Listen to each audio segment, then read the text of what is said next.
Ooh.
Mic check, 1 2 1 2. Mic check.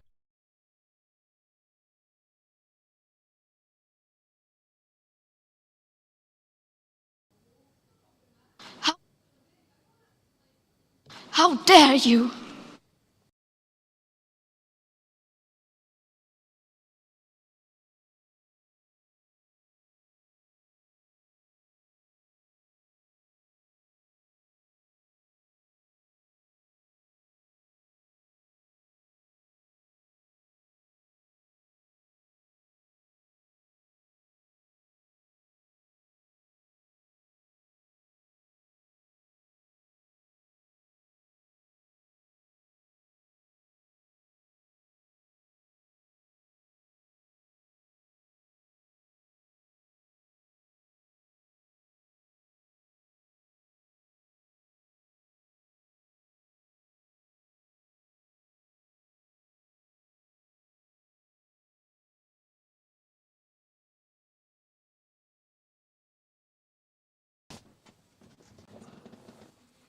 Well, it is 2 p.m, so that means good afternoon, John. Good afternoon, Ben. And how are we this fine November afternoon? I'm well, and you? Yeah, no, pretty good. Good spirits. Having a good. Grand old day. You know how it is. Excellent. And there's a lot happened in the world in the past few days, but we'll go into that in due course. We will indeed. It's my dog's third birthday today. Woof woof. That's jolly nice. It is jolly nice. The wife got her a bone. How cliche, right? Very good. How cliche, right? It's the dog's birthday. What do we... I mean, I'm sitting there, to be honest, and going to a... It's a freaking dog. It doesn't know it's its birthday. Why are you buying it presents? You know what people are like? See, this is the problem, and I think we're getting worse at it because we're humanising everything these days. Well, exactly. So far, though, she hasn't bought one of them fucking buggies. So, you know those people that walk around with a dog. You've not seen the dogs in the buggies, in the prams. And they, even PewDiePie has a dog pram. One of the I biggest. don't even know. I don't know who PewDiePie is, to be honest. I don't think I've ever seen him. I must be one of the few people on the planet that has no knowledge of this guy, apart from the fact I know he's a YouTuber, and that's it. Yeah, so he used to be a YouTuber. So they moved to Japan during lockdown. It took them ages to get it all sorted and stuff like that. They were living in Brighton here in the UK, and they took a private jet with their dogs and flew to Japan, and now live in Japan. But I saw one of their videos a few weeks ago, and they bought a dog pram so they could put their dog in a little pram and push it along. Why would they move to Japan? I guess because he's lived in several countries and they loved visiting Japan, so they were just like, right, we'll go live there now. Okay, Japan's a weird place to live. They're living in Blade Runner. Anyway, right. Well, I'd like to welcome one and all to this episode 161 of Chasing Dissent Live. Thank you for attending episode 161.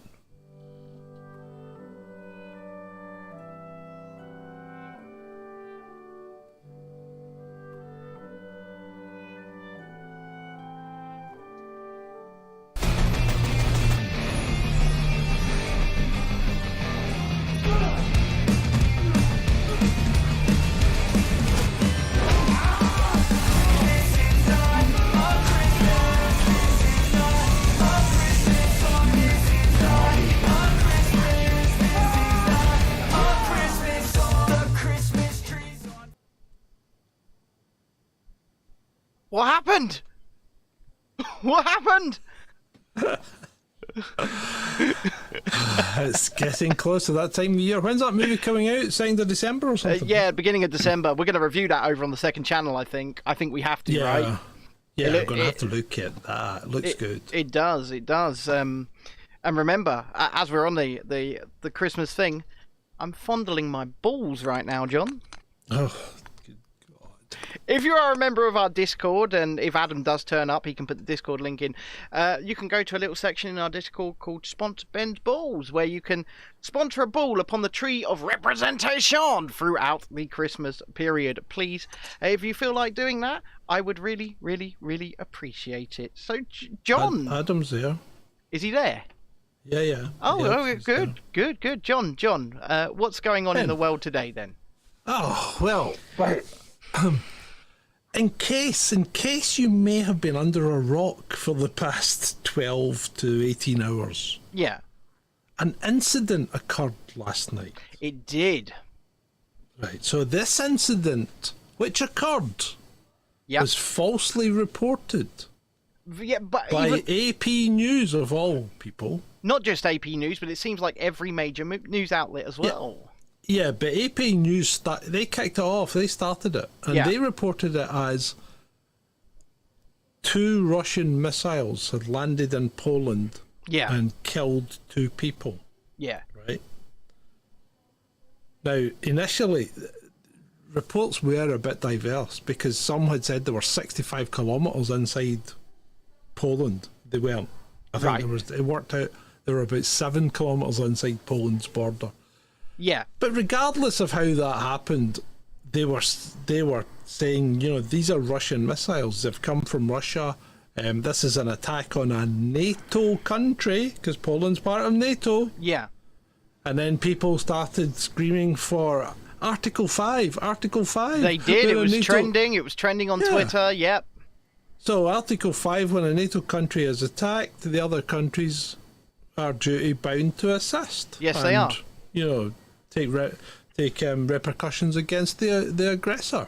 So in the middle of the night, we were talking in our chat, and I pointed something out to you guys, didn't I? When they started saying a Russian-made missile had landed. Even before that, I think even well before that, there was dubiety straight away because the U.S. intelligence officer, the unnamed U.S. intelligence officer that provided the information to AP, right, didn't really know who he was.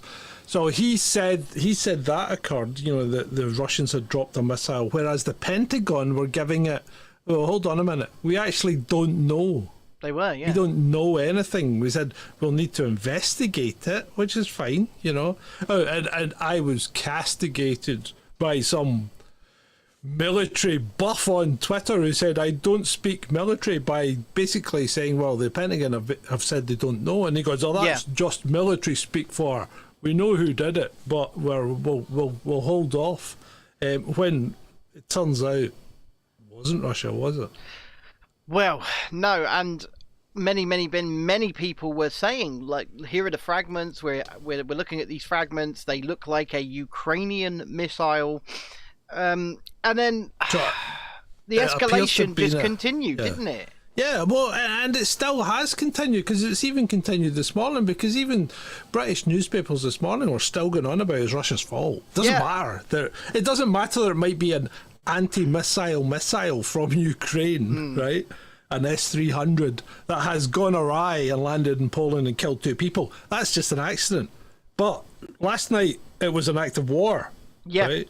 Because Russia did it. But now Ukraine, which is not a NATO country, has inadvertently attacked a NATO country, but that's okay. We're all friends here. Well, we don't want to invoke Article 4 or Article 5 on Ukraine. This is the problem, isn't it? Because at the end of the day, in my opinion, I don't care who shot the fucking missile, and I apologise for swearing, 2 random citizens on a farm are dead. Well, that's all I care about. I see your point, but I mean, someone knows. So whoever fired those missiles, right? It is their responsibility. Yeah. It is their problem, and they should be blamed equally. Okay, right. Having said that, it does matter who fired the missile, because it's not just about 2 people. This is about the potential for wiping out a substantial part of the human race. Absolutely. Due to World War III, and for minutes, if not hours last night, it looked like World War III was getting very close, because everybody was calling for it. The MSN, Rishi Sunak was saying we need to take action. We need to go. We need to make sure we need to sort this out, and support Poland and all this. The Dutch Prime Minister said it doesn't matter who fired it. Regardless of whatever, 2 people in the NATO country have died, and we must take repercussions. So he's going to look a bit stupid now, because these repercussions really should be against Ukraine. They should, yeah. That won't happen. No, don't get me wrong. I mean, Natasha says in the chat, Ukraine can do no wrong, and I want to criticise. I want to criticise a mainstream media journalist here in the UK, Dan Hodges, right? The man who is partially, as far as I'm concerned, just like every other mainstream media journalist, responsible for our current cost of living crisis. Anyhow, he's playing some real mental gymnastics this morning, going, it doesn't matter. It doesn't matter that it came from Ukraine, because it wouldn't have happened if Russia hadn't sent a missile over to Ukraine, and they wouldn't have had to have fired those missiles. I mean, how far off course did these things bloody go? How far off course? Because from what I can see, what they were supposedly defending against last night was absolutely nowhere near Poland. So how far off course did these things go? Well, that's a good question, Ben. Do we think it may not have actually gone off course? Well, I can't speculate to that. I really can't. But well, you can speculate. I mean, there's nothing to stop you speculating. I mean, I'm quite happy to speculate that this may well indeed have not been an accident, but may have indeed been an attempt at a false flag by Ukraine. It could have been. No, we're not saying it was. Well, that's the nature of speculation. Absolutely. Right? We don't know if it was or wasn't. But it could have been an attempt at a false flag, because if we look at what Zelensky's saying... Yes, but we've got one more slide before that. So it's Well, Putin. yeah, okay, but I mean, we've pretty much covered it. It doesn't matter. So Right, we'll swap I mean, down to Zelensky. Zelensky But went if you straight look on at- camera. What's Zelensky saying? He said, "Terror is Yeah. not limited to our national borders. Russian missiles hit Poland to fire missiles in NATO territory. This is a Russian missile attack on collective security. This is a very significant escalation. We must act." Right, so there's a couple of things to unpick here. One, he knew he was lying when he said that. I know he did. He must have done. There is no way he said that without knowing the circumstances. He is a proven liar, and he's just been proven a liar again. And this is to me, and this is why the show is titled what it is today. This is terrifying because this man, if we are, like you said, he knew at this point when he made this video, he knew it was their own missiles gone awry, right? He knew. So why did he do this? If not to start World War III? Well, of What course, was he trying to do? Well, he's trying to drag NATO in because he's not got any money left, because where's all his money gone? And we've got so many EU countries now going, well, we don't want to give him money. Yeah. Right? People have had enough. I mean, look at us as the United Kingdom. Look at how many people we've got struggling for heating and eating, ourselves included, this winter, right? Mm-hmm. And then they're going to send all of our, billions and billions and billions of pounds over to Ukraine. People are sick of it. People are sick of it. And they're not getting a voice. They're just being told to shut up. They're just being told to be quiet. This is absolutely fine. But I don't understand. And like Natasha says, in Zelensky's statement, what's the whole we business? Who is we? We must act. We as NATO, we as the West, because he thinks he is the West. Yeah. Remember, according to your own Prime Minister, he's fighting for your freedom. I don't believe it. I'm sorry, I don't believe it. I don't believe it. I tried to keep a straight face, but yeah, that's what they're telling you. They're telling you that he is fighting for the freedoms of the West. Bullshit. He's fighting for his own sorry ass and to save his own way of life. He doesn't give a shit about anyone that lives in that country other than Mr. Zelensky, his wife and his family. He cares nothing about them. He's Same just as every like leader.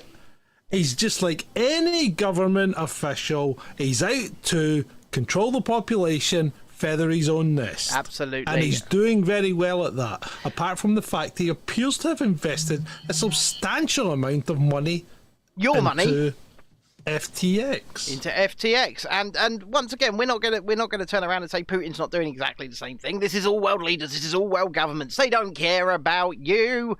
They don't. They just don't care about you. Natasha says, do the public actually believe he is fighting for the West? Well, the public, of course they do, because did the public believe everything that the mainstream media pumped down their throats 24/7 for the last 3 goddamn years? Of course they did.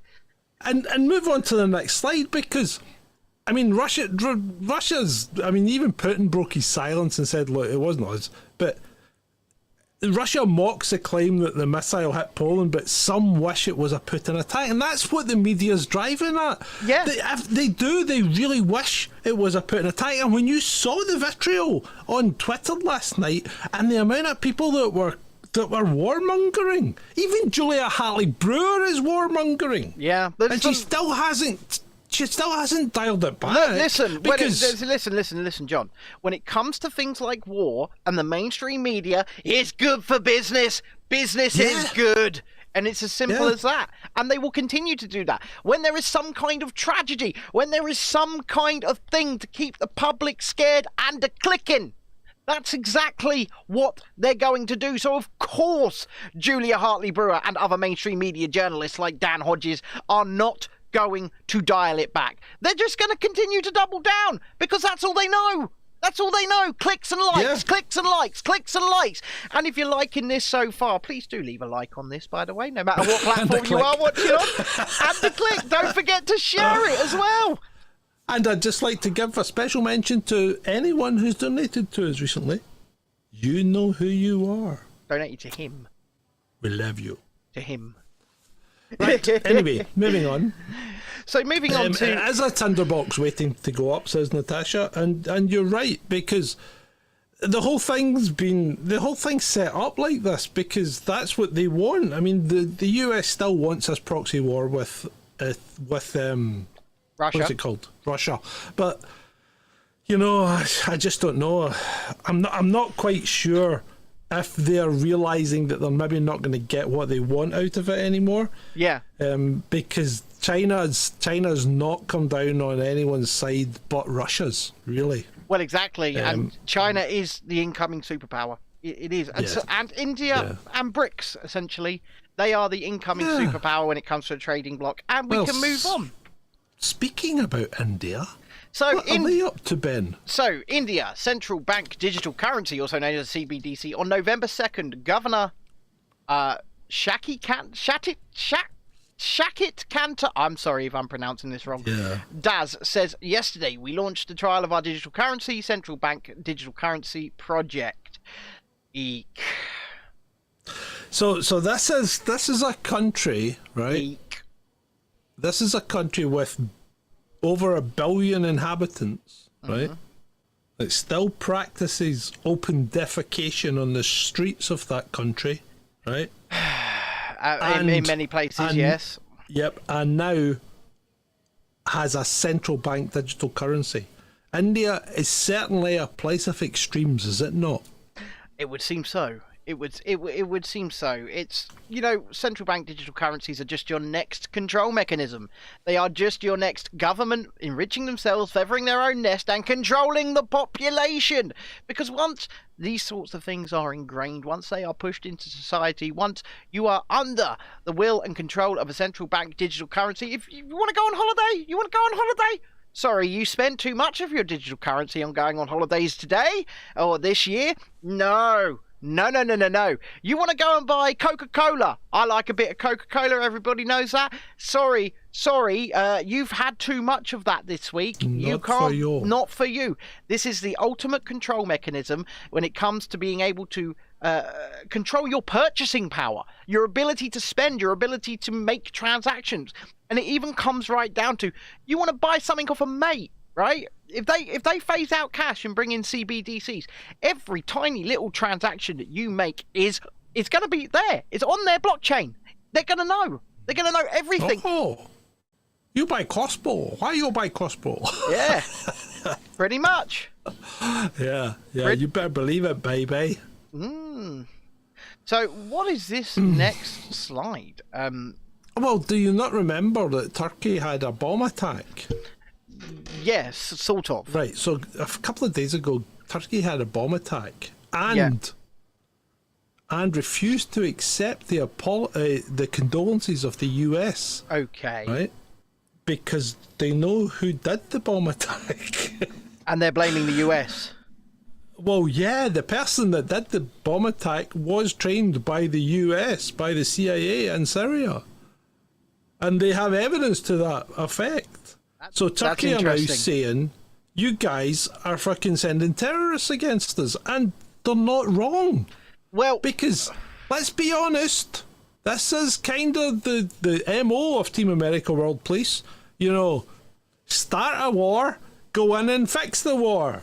Rebuild after rubberizing it because we get the contracts to rebuild. And rebuild it in our image. Yeah, this is kind of how America works. Yeah, it's control. It's control and feathering your own nest, isn't it? Team America World Police. I don't know how we segue from that into our next slide, but I will say this. Oh, Team America are now going for the moon. Yeah, but I will say this. I think we, personally, me and you, have been a blight on the Artemis rocket, because every time they've tried to launch it, we go live and then they go, the launch has been scrubbed, but this morning at around 5 a.m. British time, we did speak about possibly waking up to cover it, and then we were like, Nah. Probably won't go anyway. Probably won't go anyway.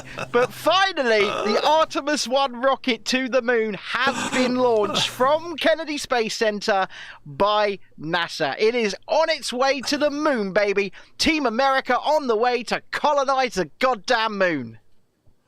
Yeah, well, they're on the way with an unmanned spacecraft to see if to they go can around actually the reach the moon. moon. Yeah. Yeah. We're not actually going to land on it. We're just going to fly around it and come back and see if that worked. Right, so now Elon's getting involved in this. Yeah, so NASA announced that SpaceX, that's Elon Musk, that is the Twitter owner, Twitter god, will provide a second crewed landing demo on the moon as part of the Artemis 4 mission.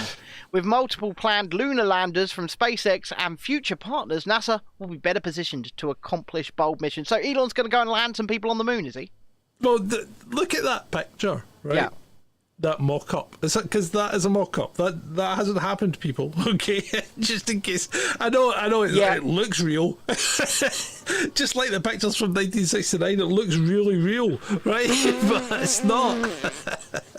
But I can see nothing but problems if he tries to land a spacecraft that size on the frickin' moon. Well, because apparently it's really full of dust. And how does he know that it's going to be lit? I mean, I just think I can see a disaster happening here if they ever make it to the moon, because I'm still waiting to find out what the radiation levels will be once they go through the Van Allen belts that they cannot remember how they got through the last time, apart from maybe quickly.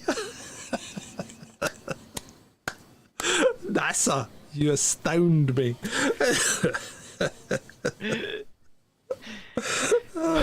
Now, moving on to our other favourite billionaire, Richard Branson. Good old Richard. Who recently said, Virgin Atlantic recently said, hey, our crew can dress however they like. Yeah, we got these lovely gender fluid uniforms, yeah. Yeah, you wear whatever you like. We don't care. You can be a unicorn if you want. Yep. But not on the football flights to Qatar. Now, then you become men and women. Yes, because you can't be gender fluid anymore on those flights. But there is a good reason for this, right? And the good reason is simple. Go on. What is the good reason? If you go to Qatar and you express LGBTQ sentiments, you are likely to be prosecuted in some way in Qatar.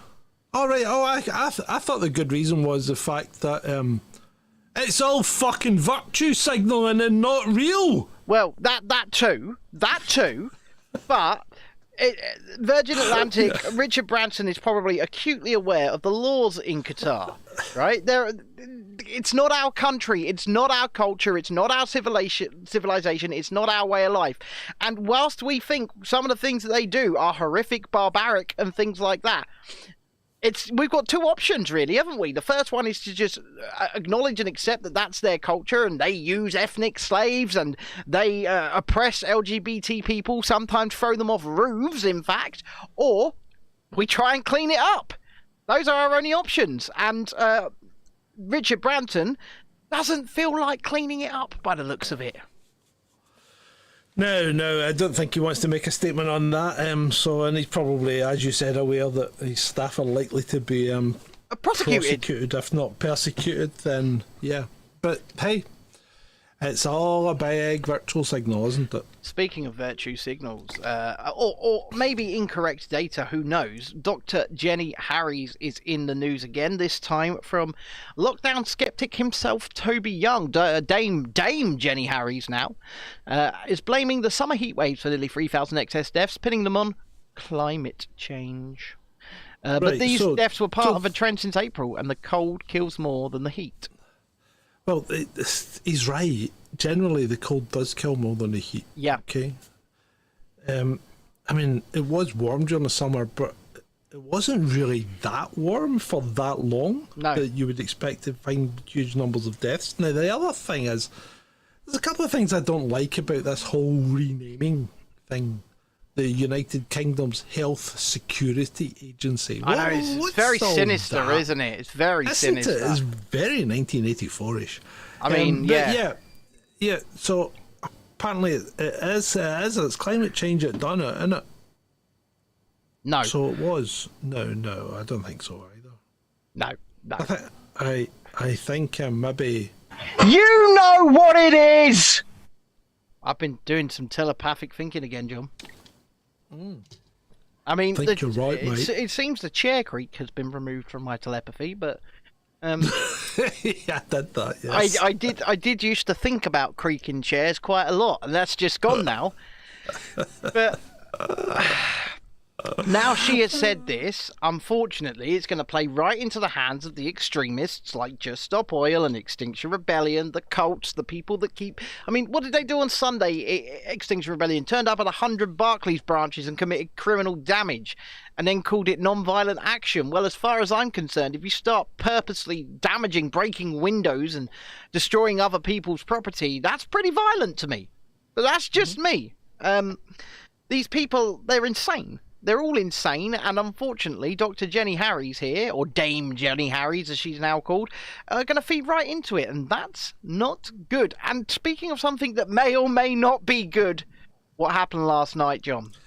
Well, it was kind of overshadowed, wasn't it, by the potential impending World War III, which probably quite rightly took precedence actually at that point in time. Yeah. But it really stole Donald's thunder, didn't it? Yeah, well, Donald made his big announcement. In order to make America great and glorious again, I am tonight announcing my candidacy for the President of the United States, okay? Yeah, I can't do a Donald impression. I was a bit disappointed because I thought I maybe thought he had read the room, but no, you were right. The man's ego is too big, and he has to stroke it. So I mean, we're now going to get 2 years of Donald being Donald and the MSN being vitriolic against him, along with the Republican Party who really don't want him there. So no, and if the thing is, if the Republican Party primary him and run someone else against him, and that person becomes the nominee, he will run as an independent and steal a load of their votes. That's what will happen, and then the Democrat will win. So, unfortunately, for the Republican Party, he's popular. He fills stadiums. He fills arenas, right? He is popular, and you have to understand this. If somebody like a Ted Cruz were to turn up and do a rally, nobody would turn up. But Who's Ted Cruz? But Donald turns up, and people turn out. And regardless of your personal opinion of him, I think he should probably just shut up. It's always been my personal opinion of him, like, because some of his policies I really did like. Some of his policies were a bit shite, but it's his mouth or his tweeting fingers that got away with him. Speaking of his tweeting fingers, does that mean Elon's now going to feel the pressure even more to reinstate his Twitter account because he's now a presidential candidate? Yeah, well, okay, fair enough. He is a presidential candidate, but I mean, have you seen the stuff that's coming out already about he's only running for office to try and keep himself out of jail? No one who's been charged with insurrection should be allowed to stand as a presidential candidate. All this nonsense. Well, I mean, has he been charged with anything? He's not been charged with anything. That's the thing, right? And so, do you know what? And let's face it, this whole insurrection thing on January the 6th nonsense. Well, I've repeatedly watched his speech from January the 6th, looking for insurrection rhetoric within it, and he simply says, "Go now to the Capitol peacefully and make your voices heard." Yeah. So, and in what world is that insurrectionist? In the world of the Democrats. But that is insurrectionist. But people have been charged. People have gone to prison over this. Yeah, but Donald hasn't yet. But I don't think he'll get charged. I can't see how you can. Well, if the Republicans take the House, then that's probably the end for the January 6th committee. And if you look at the way that NPR has reported that, we've got it on screen. National Public Radio in America. Look, I'll read it. That. I'll read it. Breaking. Donald Trump, who tried to overthrow the results of the 2020 presidential election and inspired a deadly riot at the Capitol in a desperate attempt to keep himself in power, has filed to run for president again in 2024. These are false claims. Well, right. So How let's break this down. How did he try and overthrow the results? He filed some lawsuits questioning the legitimacy of results. Didn't Hillary Clinton also question it? Yeah, but quite rightly so, because a lot of those claims were found to have some substance within them, right? Now, we're not saying they were true. No, but they were found to have some substance within them, right? So, forget that one. Was it a desperate attempt to keep himself in power? I don't know. Maybe. How did they inspire a deadly riot? Now, remember the one person killed at that riot, right, where people were invited in and the doors were opened for them, Ashley Babbitt, previously sealed, was an unarmed emergency worker who was shot by a security guard. I don't know if she was an emergency worker. She was definitely part of the protest, but she was shot. Her name was Ashley Babbitt. Was she not? What was she? Was she not a cop or something? No, I don't think so. I honestly. Right, okay, but anyway, she was unarmed at the time, and she was shot by a security guard. Yeah, no, right? You're absolutely right. And say her name. Her name was Ashley Babbitt. How did he inspire that? Because as you said, you know exactly what he said. Okay, he said go and let your voice be heard, but that's all he said. Did he say break into the Capitol? No. Did he say start a riot? No. He said go in peace. He said go peacefully. And you know, I don't have any great love for Donald Trump. No, me neither, and I don't want to be forced to defend any kind of politician, but when people flat out lie, you have to call it out, right? You have to call it out. And we go to a tweet now from, speaking of calling things out, we go to a tweet now from Sophie Corker, and I can't peg my finger down on this girl. I think that she's basically been given a platform and, John's just disappeared. Look, he's gone. He's gone, but look here. It says, why are they all dressed the same? We've got Justin Trudeau, Rishi Sunak, Klaus Schwab, a good old Klaus. I'll tell you why they're all dressed the same. And John, would you like to know why they're all dressed the same as their leader right there? Your mic's not on, John. I kind of know why they're all dressed the same. Because we have penetrated the cabinets. That's why. No, they're all dressed the same because they're wearing. They're in Bali. They're in Bali and they're wearing batik shirts. Yes, which is a tie-dyed shirt or a dyed shirt. It's not tie-dyed. It's a resistance dyed shirt that originated in Java, and they're all wearing the same kind of shirts because that's what the Indonesian fashion is, and they're promoting it as part of the G20. And they're all what's the big deal? But they're all there. What's the big deal? Okay, but still, Mr. Punatwite is there. Yeah, well, he is, but you know, he was there in Glasgow as well. Let's observe this image for a minute, shall we? Look how Justin is so lovingly looking at Klaus. Look at that. It's like admiration in his face. I thought he was looking at Rishi. No, he's looking directly at Klaus. He's looking through Rishi. But how small is Rishi? He's looking over Rishi. Yeah. How small is Rishi? He's such a little man. Teeny. He's a tiny little man. I can't wait to see him in the jungle. There was a banner. Flown over the jungle. How did we segue there? That was really good. So there was a banner flown over the jungle. So by people who are less than keen to see Matt Hancock in the jungle. It says, COVID bereaved say get out of here. And once again, right, and I understand the sentiment on that side of things. But they are missing the mark. This is not the hill to die on with Matt Hancock, because Matt Hancock did not cause a virus to spread. He didn't, right? I'm just going to say it as it is, but what Matt Hancock did do, what he did do, was destroy everything around you. Shut down your businesses, stopped you from seeing your loved ones, stopped you, kept people prisoners in care homes. Well, yeah, yes, he did all that, but he also did other things that maybe does have a bearing on those bereaved. Okay, go for it. He may well.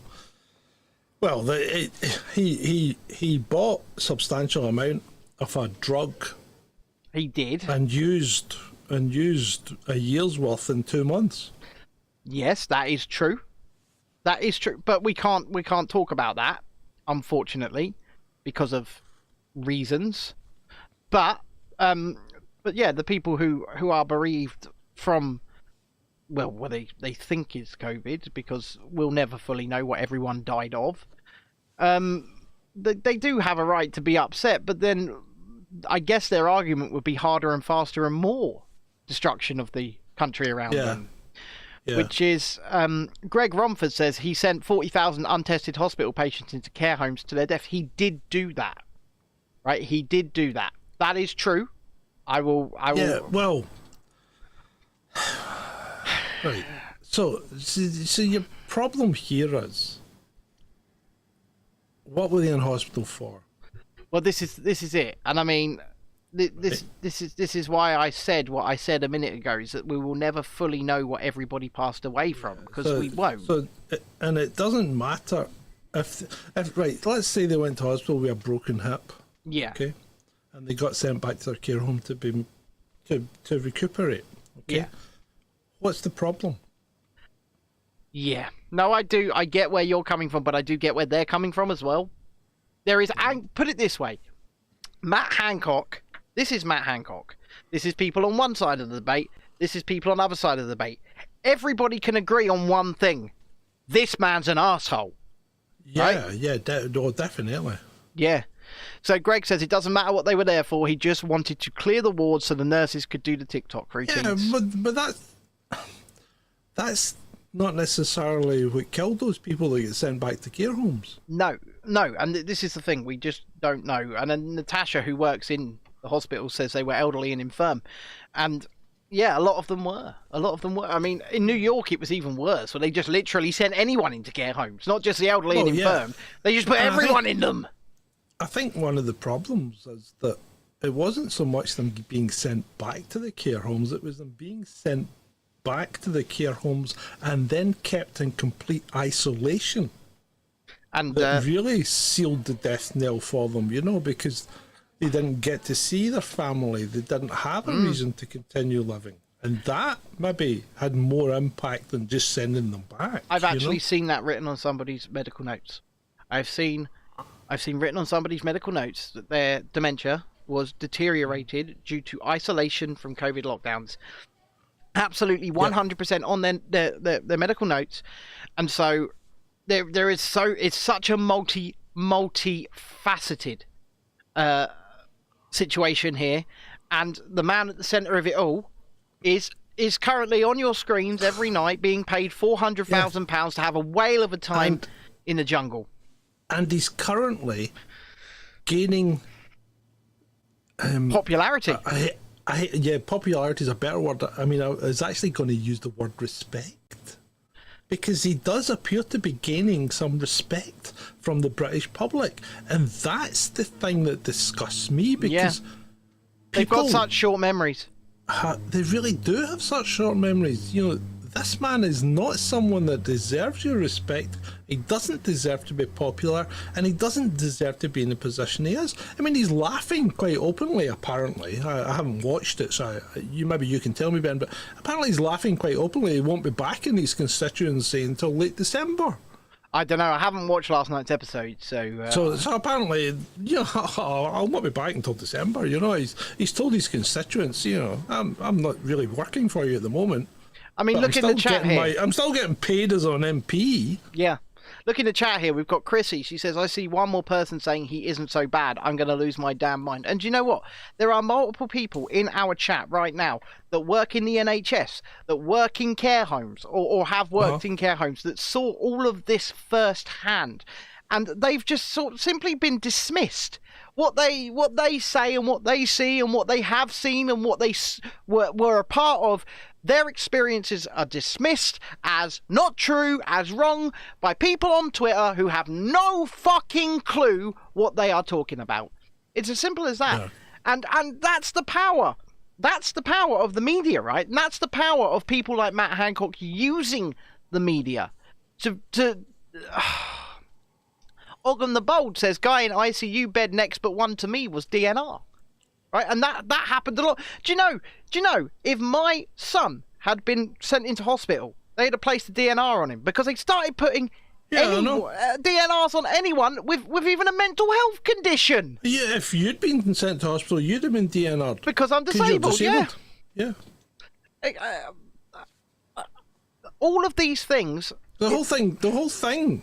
Right, I mean, let's not beat around the bush. The whole thing was improperly, and not even improperly. The whole thing was criminally mismanaged from day one. Mm-hmm. As soon as Johnson turned around and said, actually, we are going to impose a 14-day lockdown to allow the NHS to prepare, that there is what happened, and that has destroyed this country as we know it, because I don't think we're coming back from it anytime soon. I mean, how can we come back? Unemployment's higher than it's been for a considerable number of years. I don't know quite what the number is. Disability claims are at their highest level ever. Yep.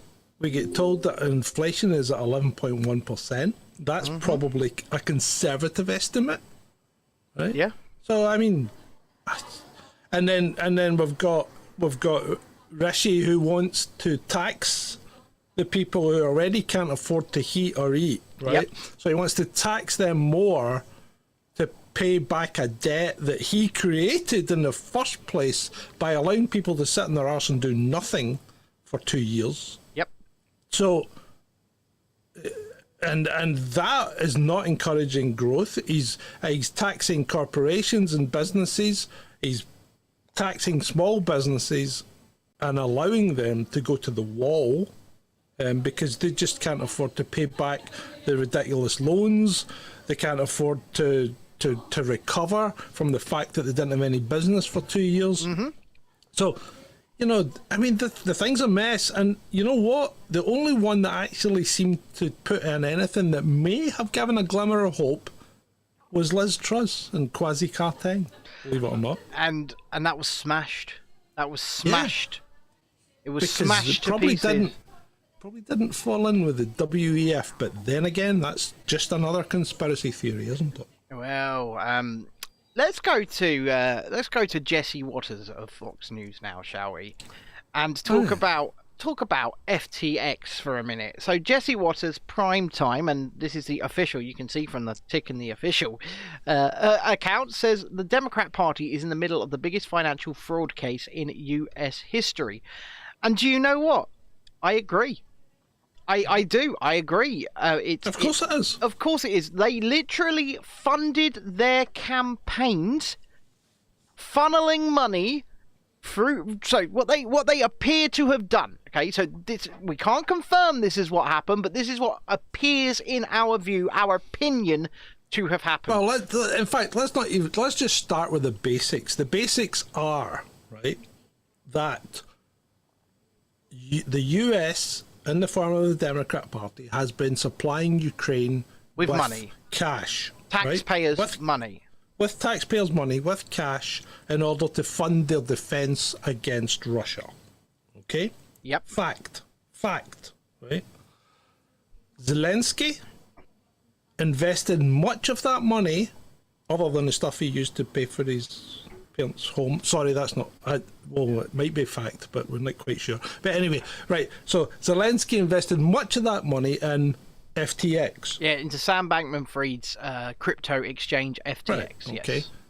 Sam Bankman-Fried, not FTX, but Sam Bankman-Fried is one of the largest donors to the Democrat Party. So your American taxpayers' money was being funneled through Ukraine, through FTX, and back to the Democratic Party as political contributions.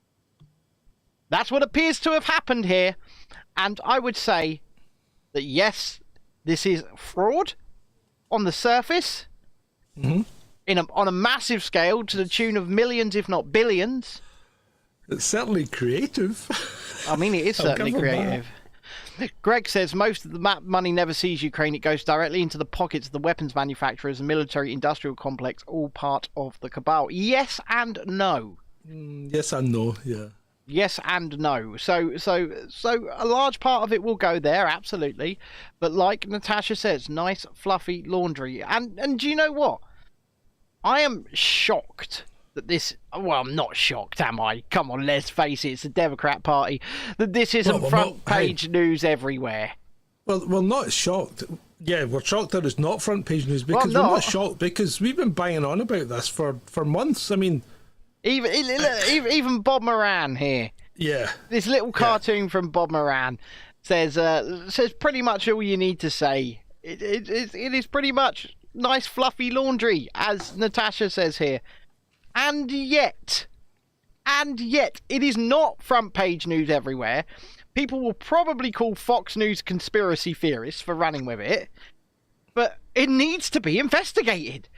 I mean, I've been calling Ukraine a number of things for the last few months, and one of them is the world's laundry basket, because it is one of, if not the most corrupt country in Europe. Yeah, it is, and that doesn't change just because another country invades you. You don't change your whole psyche and suddenly become a superhero, you know? I mean, the whole thing's ridiculous. It's like, what are you trying to prove, that Russia's worse than Ukraine? Maybe it is. If you go Maybe back Putin's and watch... worse than Zelensky, but you know what? At the moment, in this moment in time, they're both as bad as well, they're not quite both as bad as each other, because at this point in time, I'm still waiting for Putin to tell us lies about what's going on that I can prove are lies. Well, the thing is... Whereas Zelensky is doing nothing but lying. But the thing is, I can neither agree or disagree with you on that, right? Because I don't know what's been said about anything and everything, and I don't know what lies have been told by Putin or not. Well, no, but the things that you've been told that you know Zelensky's lying about where the missiles come from, so that's a proven lie. Now, if Putin says the missiles didn't come from Kremlin, well, it's obviously not a proven lie, because it appears that he's right. So everything that he says appears to be getting proven right. Well, now, I'm not saying that's a good thing and he's a good person.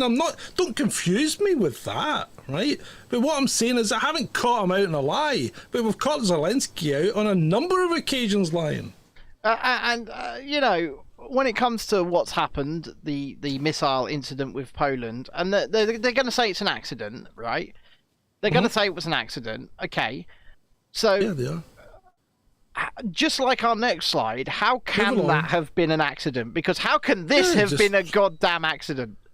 Just move along. Well, this isn't quite as simple as you think, right? Okay. So they're making this out to be a bit of a faux pas, but really, what happened was it's not badges on the uniforms. Yeah. Right?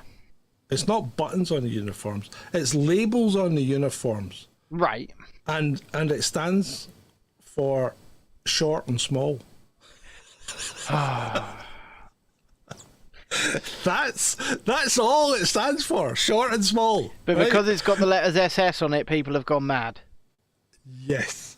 That's quite... So that's the level of reporting that you've got to deal with. And of course the German army have turned round and apologised for it. Oh Jesus! Because it shouldn't have been allowed to happen. But you know, Jesus Christ! But you have some soldiers who are short and some who are small, and they get short and small. Okay, and before we move into a truly funny story,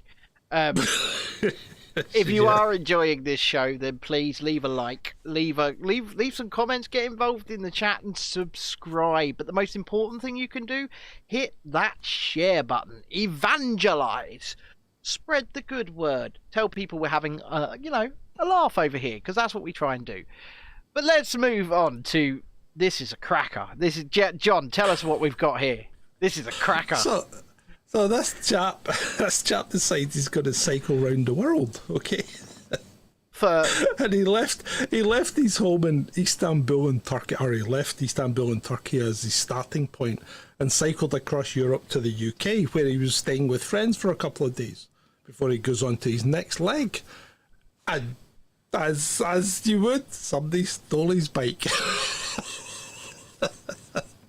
And basically, I guess, all his worldly possessions, because that's it. He journeys off. I need a new bike, or I need to find my old one. Oh dear! And I mean, that's kind of par for the course, isn't it? This is why our kids don't have bikes, because they'll probably get stolen.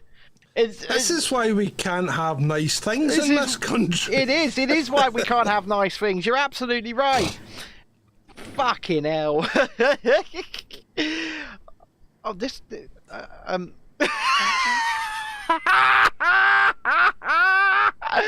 Oh. Ben's laughing at the last one. This is the last story. So there is a video that goes with this. If you want to watch it, it's harrowing, right? So he deliberately runs over the pigeon, because he has to deviate, right, to run over the pigeon, right? And then once he runs over it, he stops and has a keek back to see if he's got it, but I think at that point it's still stuck under his front wheel. Oh, fucking hell. But the question is, this is part of this is part of what I was saying earlier on, Ben, about us humanising everything, because a pigeon is really vermin, right? I don't think pigeons are protected at all, right? So they are vermin, the same category as a rat, and yet he's been reported to the police. Oh, fucking hell. For doing this.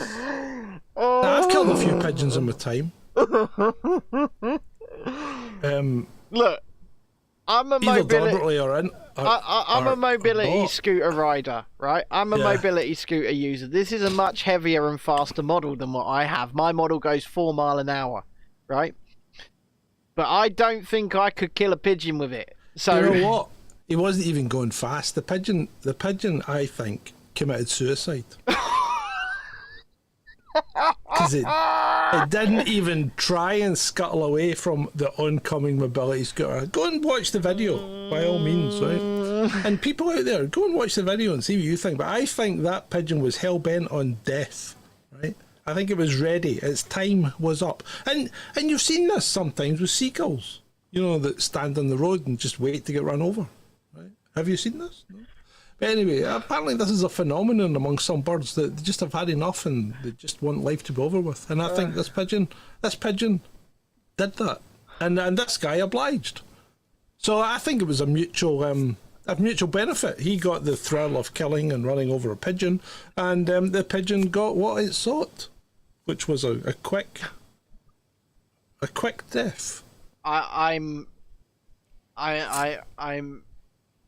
I can't fathom why many people do certain things. Like there was a story in that I urged you to put up yesterday, but we didn't go for it, right?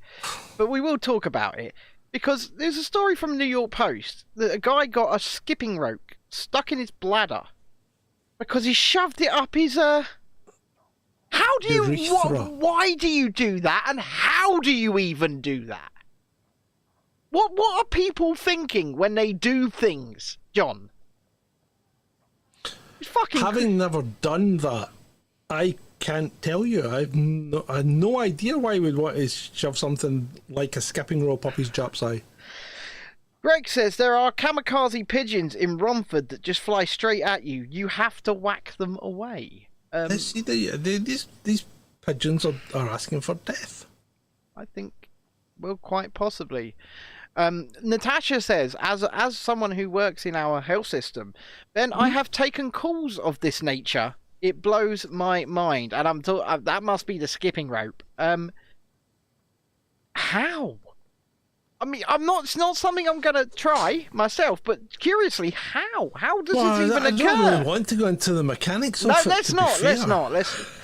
But I mean, there must be some irreparable permanent damage. There must be, right? There just Well, this has guy to got be. it stuck. I don't know how he got it stuck, but in fact, I don't really want to know. I mean, I don't understand. I don't understand why people want to muck about with their internal plumbing to that extent. Once again, why do people do things? Going back to a story we were talking about yesterday, those freaking idiots playing with the snake. Why do people do things? They put themselves in situations where they're either going to get hurt or get in trouble. I don't understand. Ben, people are inherently stupid. Well, the last 2.5 years have taught me that. Yeah. Yeah. I think that's it. No, the last 2.5 years have definitely taught me that. And you know what? I think on that note, I think we may have dragged this show out long enough. So I'm going to cue up the new outro. New outro. And I'm going to say thank you, everyone, for coming along to visit us today. Tell them to give you money. And if you should feel so inclined, perhaps you would like to drop us a little donation, or even show us some love by liking, subscribing, and sharing. And one more time, you can get us. It's all right. You just carry on, Ben. No, you do it. No, I was gonna send them to Discord, but you carry on. I'll do that after. Right. And perhaps you can catch us at patreon.com/Chasing Dissent or Ko-fi.com/Chasing Dissent. That's ko-fi.com. And there you go. Over to you, Ben. If you'd like to go and join our Discord server, which is absolutely free to do, and we would appreciate you over there because it's a little slice of free speech heaven where you can pretty much say what you want because it's run by us and Adam. Adam, please put the link in.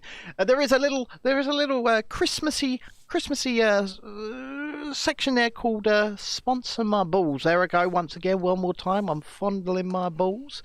If you like the Tree of Representation, you like the show, then you can make a little donation via that thread, and you can get a message and your name on a ball on the tree for the entirety of the Christmas period. John, are you going to get a tree for your balls as well? I may. I'm going digging around for Christmas decorations shortly. I've got this is going to get more festive as the time goes on. It's just every day maybe you'll find a little something extra, but yeah, thanks everybody, and we will see you at this time tomorrow. Also, if you haven't gone to the other channel, 100, that's the number 100 Acre Swamp, and subscribed over there, then what is wrong with you? Because we've been playing Fortnite over there quite a bit, and none of you assholes come and watch us. And we're not doing that anymore. But we do feel a little bit, neglected. That's all I'm going to say. Neglected. Ta-ta. Bye-bye. Christmas, all the Christmas trees on fire. Santa's holding the lighter. My parents are both liars. I got gifts but 1 subscribers. Thanks for the candy basket. Oh God, another jacket. My stocking's filled with acid. Am I dreaming? What just happened?